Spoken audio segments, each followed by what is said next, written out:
আজকের মজার গল্পটি গোপাল ভাঁড়ের শ্রীমৎ স্বামী ছোবলানন্দ গিরিরাজ মহারাজের অন্তিম পর্ব। পাঁচি আশ্চর্য হয়ে বলল, মহাবীর কি? নেপাল বললে, ভোম্বলদার মহাবীর। এখন চল চল, কাল সকালে সব ঠিক হবে। ভোম্বলদাকেও দলে নিতে হবে। পরদিন সকালবেলায় শ্রীমৎ স্বামী ছোবলানন্দ তার হরিণের চামড়ার ওপর গুটিসুটি মেরে শুয়েছিলেন। তার দুজন মহিলা ভক্ত তার পা টিপে দিচ্ছিল। এমন সময় ভোম্বল, পাঁচি আর ন্যাপলা গুটি গুটি পায়ে সেখানে গিয়ে হাজির হলো। ভোম্বলের কোলে একটা 7-8 বছরের ছেলে কিংবা মেয়ে, আগাগোড়া র্যাপারে ঢাকা। দেখে মনে হয় বুঝি তার ভারী অসুখ করেছে, তাই তাকে ছোবলানন্দ বাবাজির ছোবল খাওয়াবার জন্য আনা হয়েছে। এরকম রোগী বাবাজির কাছে প্রতিদিনই 2-4 জন করে আসে।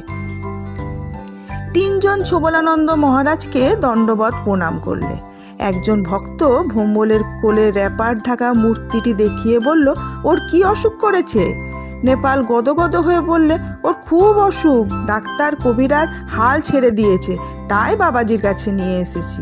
উনি যদি দয়া করে ভালো করে দেন তাহলে মহারাজের এই বটতলা সোনা দিয়ে বাঁধিয়ে দেব, এখানে বড় করে আশ্রমও করে দেব। ভক্তটি বললে, নিশ্চয়ই মহারাজ ভালো করে দেবেন। তা ওর কি রোগ হয়েছে? নেপাল বললে, তা তো জানি না, কিন্তু ও কথা বলতে পারে না। এখন বাবাজি যদি ওর মুখে কথা ফুটিয়ে দেন তো ভালো হয়।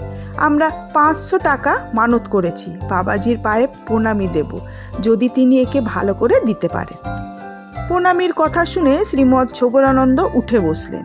ভক্তটি বললেন, ওকে মহারাজের কাছে নিয়ে এসো।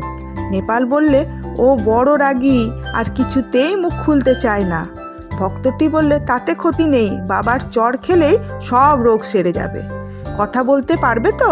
খুব পারবে, 2 দিনের মধ্যেই মুখে খই ফুটবে। ভোম্বল তখন কোলের চাপা দেওয়া রোগীটিকে নিয়ে এগিয়ে গেল, আর ছোবলানন্দ স্বামী মারলেন তার গাল লক্ষ্য করে এক বলিষ্ঠ ছোবল। অমনি যেন যজ্ঞ বেঁধে গেল। ছোবল খেয়ে র্যাপারের ভেতর থেকে বেরিয়ে এলো রোগী নয়, প্রকাণ্ড এক গোদা হনুমান। সে হচ্ছে ভোম্বলের পোষা হনুমান, তার নাম মহাবীর। মহাবীর ভয়ানক রাগী, ভোম্বল ছাড়া আর কারোর শাসন মানে না। সে একেবারে ছোবল বাবাজির ঘাড়ের ওপর লাফিয়ে পড়ল। ভক্ত 2 জন বাবা গো বলে খিঁচে দৌড়ে পালালো। ছোবল বাবাজির সঙ্গে মহাবীরের ধস্তাধস্তি আরম্ভ হয়ে গেল। মহাবীরের গায়ে ভীষণ জোর। সে ছোবলানন্দ বাবাজির ঘাড়ে হঠাৎ এক কামড় বসিয়ে দিল। বাবাজির আর মৌনব্রত রইল না। তিনি ওরে বাবা রে, মরে গেলুম রে বলে চিৎকার করতে লাগলেন। হনুমানটি চর খেয়ে বেজায় চটে গেছিল, মহারাজ সামলাবেন কি করে? সে আঁচড়ে কামড়ে বাবাজির অবস্থা শোচনীয় করে তুলল। নেপাল, ভোম্বল, পাঁচি দূরে দাঁড়িয়ে মজা দেখছিল। আরও অনেক লোক ছুটে গেল। নেপাল মাঝে মাঝে টিপ্পুনি কেটে বলতে লাগলো, মহাপ্রভু মহাবীরের মুখে কথা ফোটাতে পারলেন না। মহাপ্রভু শ্রীমৎ ছোবলানন্দের তখন প্রাণ ওষ্ঠাগত হয়ে এসেছে। তিনি আর কি করবেন, শেষমেশ দৌড় দিয়ে নদীতে ঝাঁপ দিলেন।